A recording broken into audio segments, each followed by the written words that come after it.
Well, guys, as you know, this weekend the U.S. was hit by a historic winter storm that shattered temperature records and covered nearly half the country in a foot of snow. Yeah, it's freezing out there. It's so cold, J.D. Vance shrunk to the size of Marco Rubio.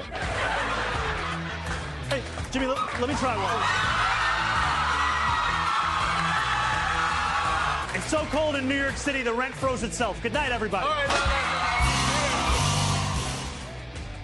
Yes, the propaganda is everywhere. All the networks are in on the joke. The joke's on us. That was, of course, Jimmy Fallon, and he had Zohran Mamdani do a very casual little walk-on last night. Zohran Mamdani on Jimmy Fallon. And it's so funny. Hey, it's so cold in New York, the rent froze itself. You got to freeze the rent. They're anti-capitalist. He's a communist. The communists are here. It's communism with a smile. With a smile. It's a little happy face with the Hitler mustache. Mayor Zohran Mamdani crashes Jimmy Fallon's monologue to tell a joke. Oh, it's good to be a Democrat, isn't it? You get all this free national television. Also, you see, Jimmy Kimmel cried last night. Jimmy Kimmel cried on his show because it's propaganda and everybody has to be mentally ill because their new friend Alex, he brought a gun to a gunfight and he attacked federal law enforcement. And never mind that. Yes, sir. And Stephen Colbert came on and he used the F word on national television, family-friendly television, but not really. CBS, NBC, ABC, they're all part of the Democrat Party's propaganda apparatus. And, yeah, beep ICE, he said. Stephen Colbert comes out and says, F ICE. And Jimmy Fallon brought Zohran Mamdani on to do a funny joke about how it's so cold that rents froze themselves. And Jimmy Kimmel cried because he's emotionally unstable. The Democrat Party and their propaganda apparatus, its tentacles are everywhere. Everywhere, I say. All right, let us get back to some of the audio that I've talked about. And Senator Ted Cruz, he went to Harvard Law School and actually impressed Alan Dershowitz, the law professor emeritus at Harvard University, unlike Barack Hussein Obama, who also went to school there. That's what Alan Dershowitz will tell you. He'll tell you that Barack Obama also went to law school there. But here's Ted Cruz. Ted Cruz has his own podcast. It's the Ted Cruz podcast. And he was on there last night talking about, he's from Texas, of course, talking about the difference between what's going on in Minnesota and what's happening in Texas. This is Senator Ted Cruz. We can ask what has caused these shootings, what has caused these violent encounters.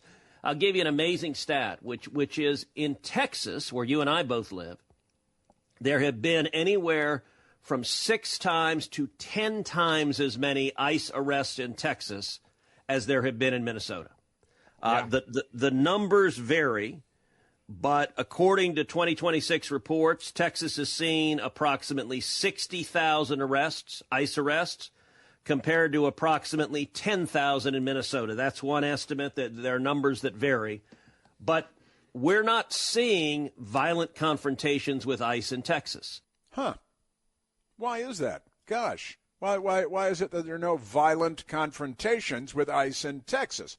It's because Texas, Austin, Texas has a lot of lefties, but generally speaking, you have normal people in Texas who aren't very severely mentally ill and suffering from gender dysphoria and aren't sure how many genders there are and think we should have open borders and wave in Tren de Aragua and MS-13 to shower with your junior high school daughters because they're not all mental in Texas, as apparently so many people are in the Minneapolis-St. Paul area. Certainly, we've had Minnesotans call in and say, you know, Rochester is pretty left-wing and pretty crazy, and Minneapolis-St. Paul pretty crazy, but the rest of Minnesota is pretty normal.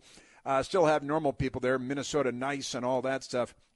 But Ted Cruz, 6 times to 10 times as many ICE arrests in Texas over the same period of time versus, and they're saying about 60,000 arrests of illegals in Texas, and not a single riot, not a single attack on ICE, not a single attack on the police.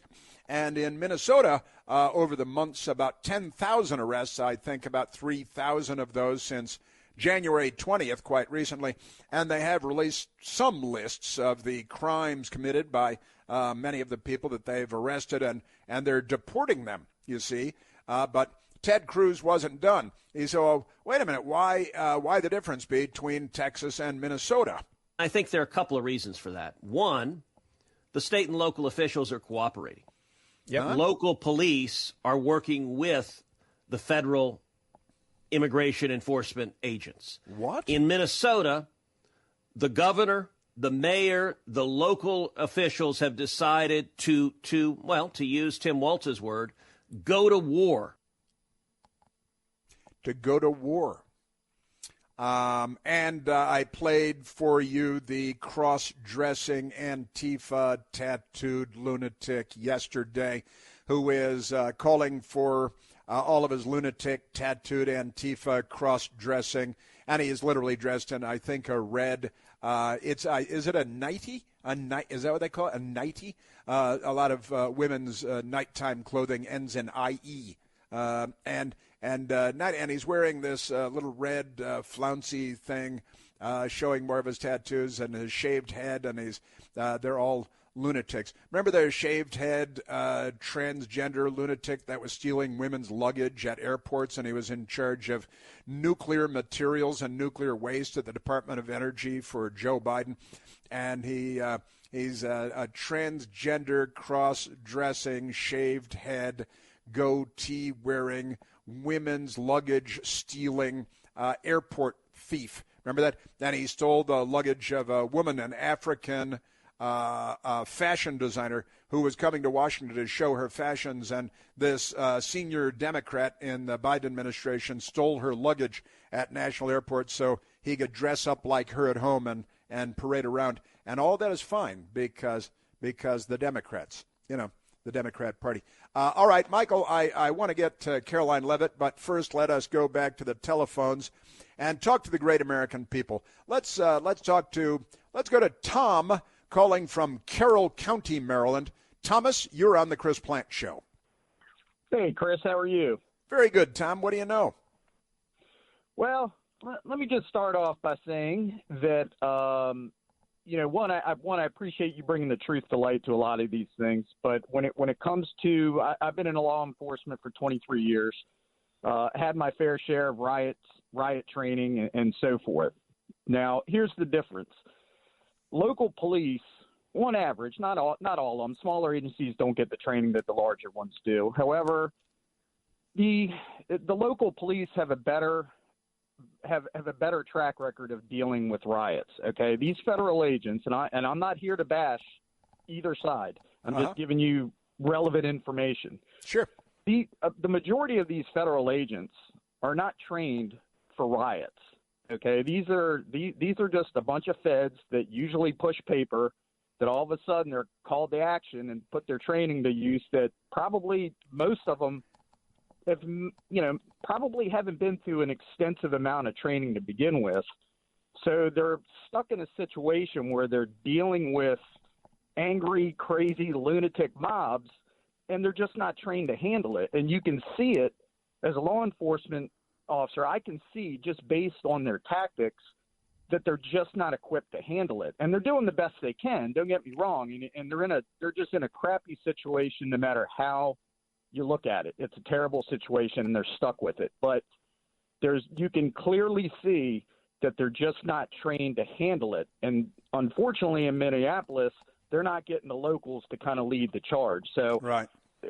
They're stuck in a bad situation. And the other thing as well is because of the call, they're trying to hire as many federal officers that they can in order to try to put on the streets and try to help them out and all this other stuff, which is great, but they're sacrificing the required training in order to do that. And on top of that, anybody that's in the law enforcement field within the federal government, whether you're a postal inspector, whether you're an agricultural federal officer, whatever it is, they're calling all of these guys up that either A, have never been trained in riot control, or B, haven't seen the street in 30 years.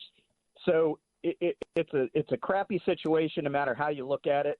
And it's clear to see that the training is lacking on the federal side. and it's not their fault. That's right. But it is what it is. Well, they've never, ICE and immigration, Border Patrol. They train for specific circumstances, and Washington D.C. You expect a lot of crowd control situations, big rallies and marches and riots and arson attacks and all the madness because the left is very busy and violent here on a regular basis. But you're right. I think that I know federal law enforcement people in various agencies, and they will tell you, well, this is not really our mission. It's not what we train for. We train for a whole lot of things, but not for crowd control in the streets and for riots in the streets. And so now they find themselves using flashbangs. Did you see that funny video of the lady who grabbed the flashbang and tried to throw it back at the police, and it blew up in her? That was complete artwork. That was great. And, yeah. And I will say this, and hopefully you'll get my point here. Uh-huh. I think the feds are doing pretty good. Uh-huh. Oh, yeah, I think so, too. Yeah, but this lady picked up the flashbang, went to throw it, and it blew up in her hand. And the Internet saying, oh, she lost fingers and all this stuff. And I looked at the video closely. I don't think she lost fingers or anything. But maybe these young liberal women who are apparently the craziest category of people in the country. But the thing blowing up in her hand. And then I got to say also, Tom, that it's kind of ironic, given that one of them did bite the finger off of a federal agent, and there are photographs of that, a Department of Homeland Security, HSI guy, you can see on the body armor, and his left hand, I think, third finger, that'd be your wedding finger, bit off at the first knuckle, and the finger is gone, and apparently the Democrat that bit it off went away with the severed finger, the bit off finger in his or her mouth. I think it's his, but the guy looked like he might have been a tranny or something. But they're out there biting pieces of federal agents off, and the news media, there are no lines about that on Jimmy Fallon last night or on Stephen Colbert or on Jimmy Kimmel, where they're doing propaganda for the Democrat Party. But here's a guy who literally was attacked by a cannibal, apparently. Democrats have adopted cannibalism now when it comes to attacking federal law enforcement.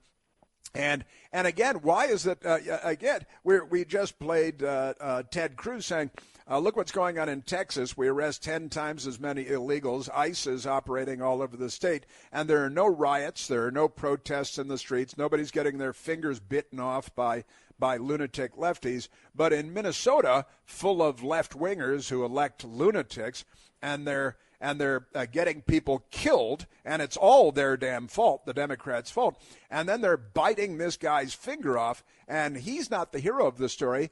The guy who shows up at the riot with a gun and extra ammo. And then another thing about this, Tom, is that somebody, whoever it was one of senior Trump people, said that he might have been there to commit a mass murder. Well, why else does he show up at a riot with 2 magazines, allegedly high-capacity magazines, and a 6-hour pistol if he's not planning on shooting a whole bunch of people? What is up with that? Well, there's definitely mistakes made on both sides, without a doubt. I mean, do I agree that this guy should put himself in that situation? Absolutely, no doubt about it. Could they have handled it maybe a little bit differently? I mean, yeah. they could have, but I'm not going to sit here and second guess what happened in a millisecond, because that's right. That's not what I'm here to do. That's but there's mistakes made on both sides, and unfortunately, these officers or these feds, they're stuck in a situation, and they're pretty much told, keep marching, and they're doing the best they can. But I think they're just stuck in a no-win situation, and until you get somebody in there with some better training, better equipment, and better leadership that can direct these people into doing the right thing and getting some reinforcements in here, it's just going to continue, unfortunately, because these Fed agents, you can just tell when you're watching the videos. I mean, they're spread out all over the place. They're, half of them have their body armor on, the other ones don't. The other ones are overweight. Their body armor doesn't even fit. I mean, These are just a ragtag bunch of guys that are stuck in a bad situation and are told to deal with it. So, I mean, it is what it is, and there is fault on both sides as to why these things are happening. Yeah. but I think some better organization, some better leadership could change the trajectory of what's going on. But unfortunately, any blue state, you're going to have this. Yeah. Well, and you know that Tom Homan is being sent in now, and that's a big deal. Also, I've got to say, Tom, thank you, buddy. 23 years law enforcement training, and look, a lot to talk about here. The Democrats create this situation. They create it by not providing local law enforcement to do crowd control and the things that they would ordinarily do. The Democrat mayor, Jacob Fry, is behind the chaos, and Tim Walz, the governor, is behind the chaos. And by the way, do you remember last year? I want to share this with you. And, I wanted to squeeze it in here, Tom, but I'll get to it in just a minute. Do you remember the satanic group? And I'm talking about the literal Satan worshipers in Minneapolis last year. They made a plaque. They made a plaque which was displayed very publicly. The Satanists, pretty amazing, in the state capitol in Minnesota. I want to remind you about this from last year. Stay right there. Medic. Oh my God. Oh my God.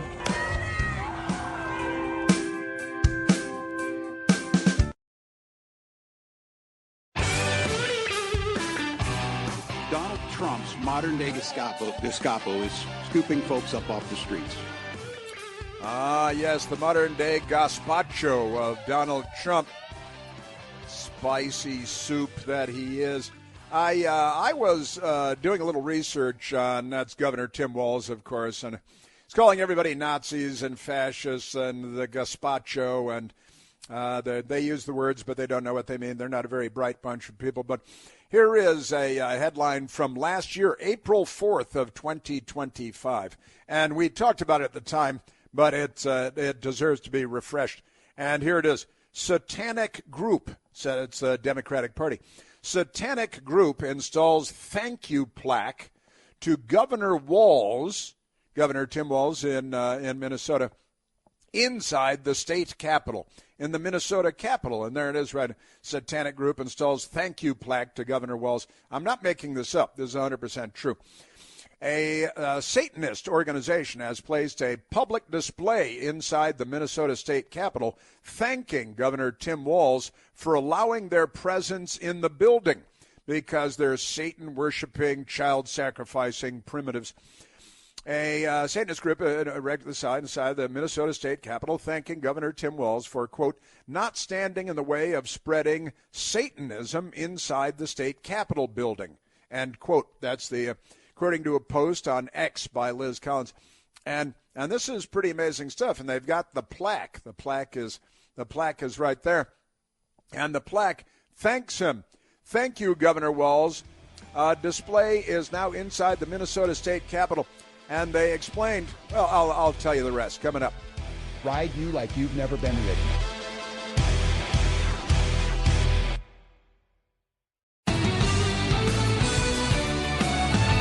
I digressed once again, but again, I was looking up Tim Walz yesterday because Tim Walz and Donald Trump spoke on the telephone yesterday.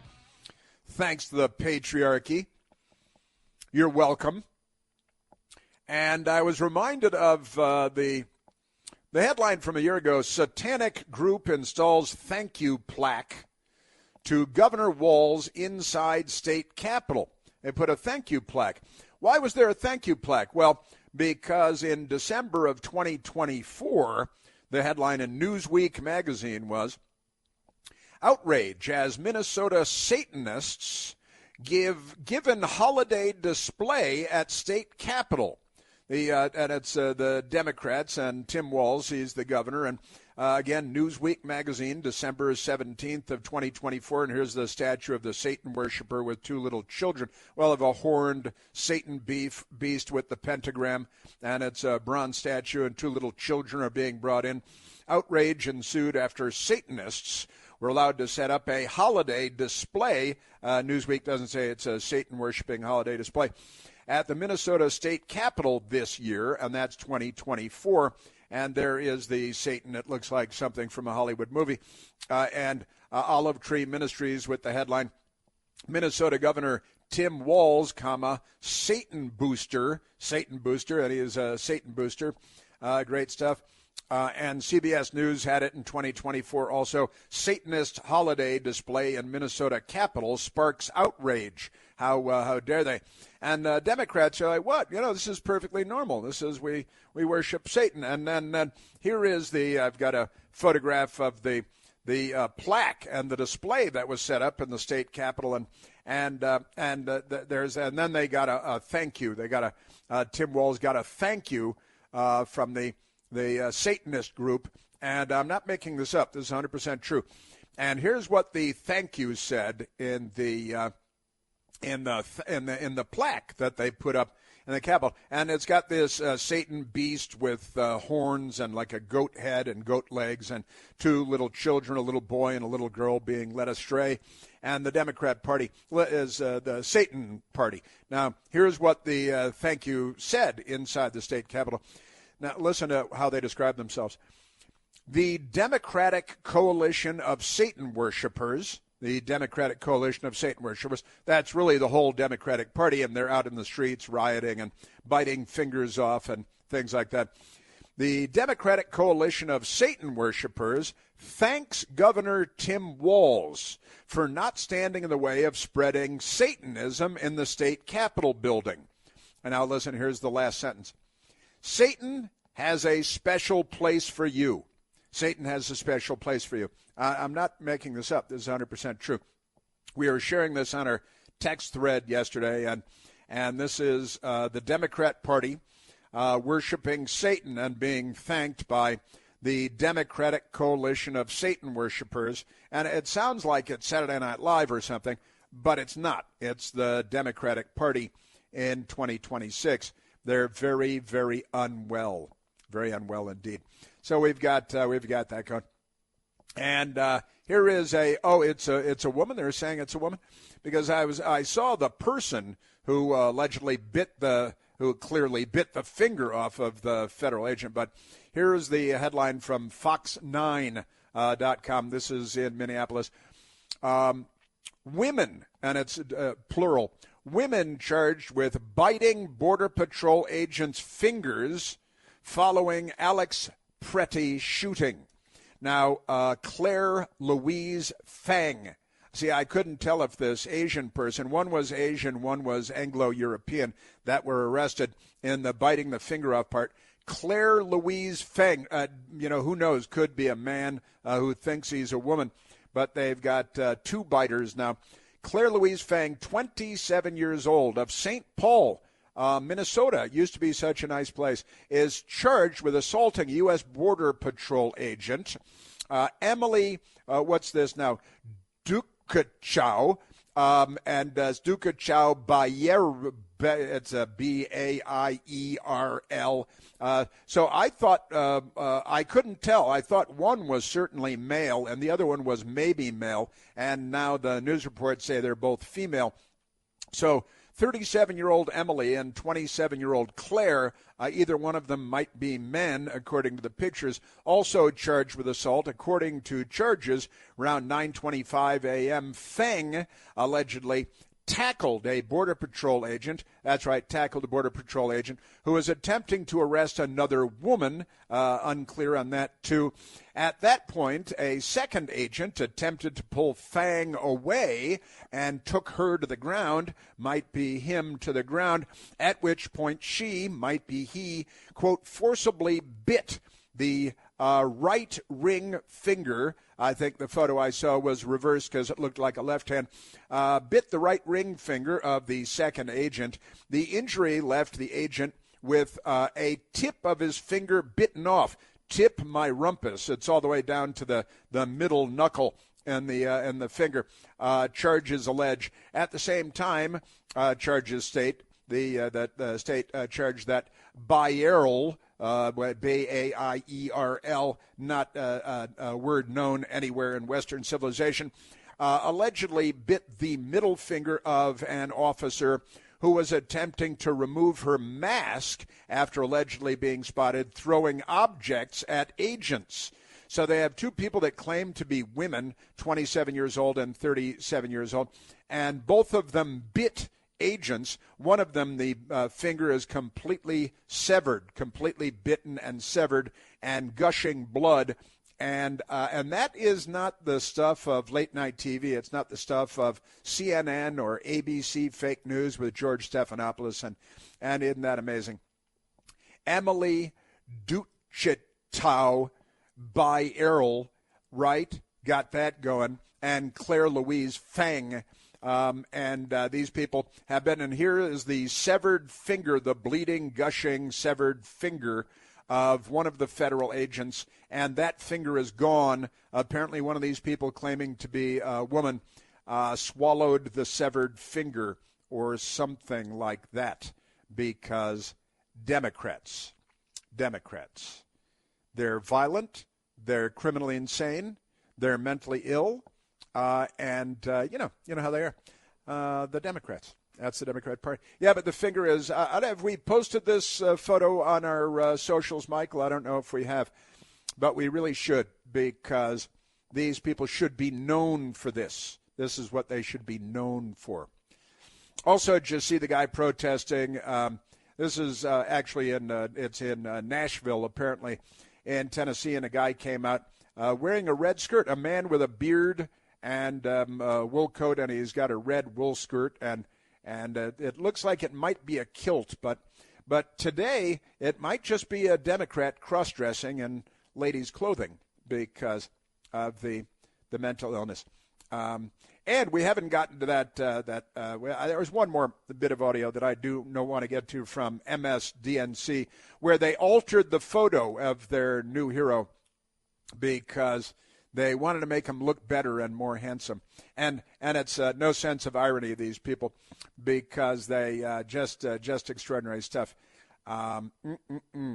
They are propagandists. They're not journalists. They alter photographs to make the bad guy who attacked the police look better and to make the police look worse because of their mental illness.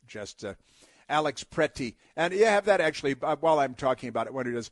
Alex Pretty, there's his official photo apparently from the Department of Veterans Affairs where he was an intensive care nurse before he brought a gun to a gunfight. And Alex Pretty, the photo that was produced, he didn't look very good. He looked a little anemic and pale and kind of long in the tooth. And the people at NBC News, they took the photo of him and they altered it using AI. And now he's got a big smile, and you can see all of his teeth, and his eyes look bright and rested, and he's got a nice, healthy pallor in his face where he looked very anemic in the original photo. And he's wearing scrubs, blue scrubs shirt, and it's a very pale, washed-out blue scrub shirt. But in the new altered photo, the edited AI-enhanced photo, his blue scrubs are very bright and crisp and clean, and he looks more physically fit, and he looks healthy. And then, no sense of irony, then on MSDNC, they decided they were talking about him, and this is what they said. This time it was 37-year-old Alex Pretty, an ICU nurse who cared for veterans. Donald Trump and his cabinet, his administration, are demanding once again that you not believe your eyes and ears. Yeah, the Trump people demand that you not believe your eyes and ears, and she was showing an altered photograph of Alex Pretty that is designed to make him look healthier, more appealing, more handsome, and they altered it while talking about saying Trump wants you to not believe your eyes and ears while they're showing an altered photograph. No sense of irony. These people, can I just say, these people. That's your Democrat Party. That's the news media. Aren't they something? Yes, they are. And I still haven't gotten to Caroline Leavitt, have I? No, I haven't. I'll get back to Caroline Leavitt. But Nicole Wallace saying they don't want you to trust your own eyes and ears while they're showing you a digitally altered photograph of Alex Pretty, who must be made into the hero of the story, who brought his 6-hour 9mm semi-automatic pistol, which they want to ban. Even in Virginia now they want to ban that because Democrats are in charge. Isn't that great? And okay, we're here now. So let's go to number 15 on ABC News. Runs the show The View, and they pay Whoopi Goldberg millions of dollars a year to come out and lie. And listen to this. They tell you about it. Oh, he just had his phone and a bottle of water, and they leave out the Sig Sauer 9mm semi-automatic pistol with an additional high-capacity magazine. Here's Whoopi Goldberg. So, people on both sides of the aisle are saying the account from Nome and Bovine does not seem to match what Bovine, they watched I get it. with their own two eyes. So the question is, how long can they continue this? They murdered a man. He is standing, he has his phone, and he has a bottle of water. He's standing. He has his phone and a bottle of water, and they shot him 10 times. Lie it twice. What the? What is your thoughts? That would be what are your thoughts? Otherwise, you'd have a singular plural disagreement, you illiterate grunt. And she is a multi-million-dollar a year ABC News employee. She's literally an ABC. Oh, they all are on The View. ABC News employees. And he was just standing there. He was on the ground fighting. He wasn't standing there with his phone and his bottle of water. And that's it. And she leaves out the 9mm Sig Sauer with the additional magazine and the fight going on the ground. All of that is left out. That's ABC News for you. Isn't that amazing? Yes, it is. Yes, sir. All right.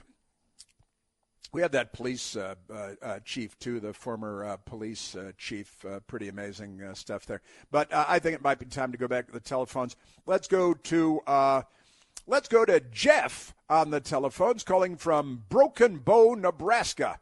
You got to go to Broken Bow, Nebraska for crying out loud. Jeffrey, you are on the Chris Plant Show. Well, good morning from the frozen tundra of the Great White North, eh? Hey! Yeah. Hey, I hope once that lady that bit that agent's finger off had some Jack's hot sauce to go with it. You know, they say it goes good on everything. Jack's. But anyway, Jack's is great. Main reason, what's that? Jack's. Jack's. Hot sauce. Yes. Man. Yeah, on everything. But anyway, I had to take a spit take the other day.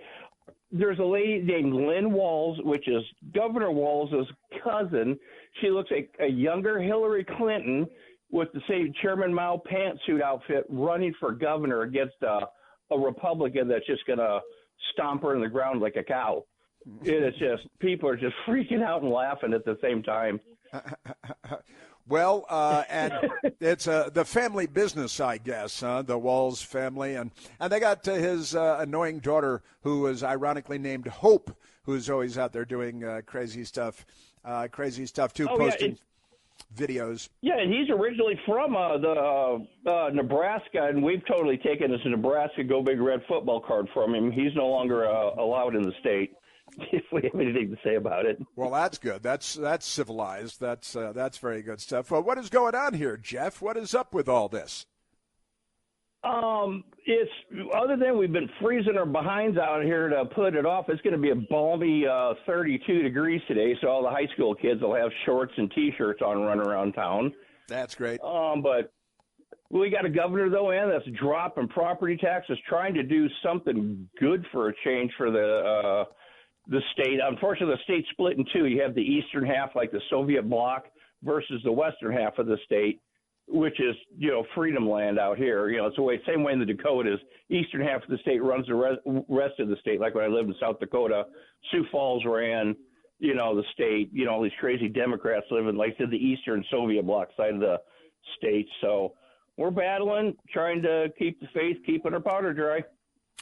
You're not having riots in the streets, fighting law enforcement there in Nebraska no. to keep more illegal alien gang members in Nebraska? No. In fact, unfortunately, we're losing a huge Tyson plant out here, which employs about 4,000 Somalians and other illegal aliens. And they just come in town and round them up. The only problem is it spooked them all up here. A little town of about 3,500 is starting to kind of look like Tijuana. They've chased all the Native Americans back to the res up in South Dakota. The black folks that live out here are kind of moving on, and it's kind of getting crazy out here, man. We're getting invaded in central Nebraska. Really? Oh, it's surprising, man. And then, people are freaking out because, the old song by Bob Marley, Buffalo Soldier. Sure. This is the area that he was singing about in that song here in the Central Dakotas. Yeah, that's what that song was all about. Yeah, black soldiers, Civil War and post-Civil War era. This is where they came to settle, but I think after about 2 winters, they said, forget this, we're going to California. Yeah, well, I can't, maybe all those Somalis should head to California for greener pastures, too, warmer weather and better social welfare benefits. And they've already stolen all the money. I think they can steal $9 billion from the taxpayers in Minnesota. And the Democrats my wife works for the judicial system in the south central part of the state. It's all I'm legally allowed to say. And she has to deal with these Somalis. And and she says they're the meanest, just cheatingest folks on the planet. This little town of Lexington, they call it Mexington because it doesn't even look like an American city anymore. And she says the ironic thing is 90% of all the Somalis, where they have to come to court and are tried and everything, January 1st of whatever year they put down is their birthday. She says probably about 90% of them are all born on January 1st. Is that right? That's very. Did you see this? An amazing story the other day in Minnesota. Apparently, no Somalis, old Somalis in their 80s, nobody ever dies. The deaths of 80-something-year-old Somalis never reported. No natural causes, no heart attacks, no stroke. Nobody dies in the Somali community. There is never any reported, and they can't find these old Somalis, but they keep collecting the public benefits. This is one of the scams that apparently the Somalis have going in Minnesota, is they never die. Somalis just live forever and ever and continue to collect the social welfare benefits that are available. And if we had a news media, they might be on this stuff, but unfortunately, Jeff, we don't. Jeff from Broken Bow, Nebraska. Even in Nebraska, Somalis and Mexington, and you don't recognize it. The Democrats are fundamentally transforming the United States of America into a third world country. Thank you, Jeff.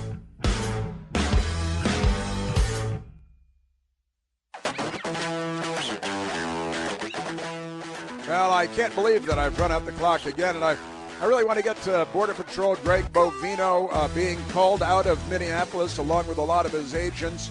Will this send a message to the left everywhere that rioting will win the day for them?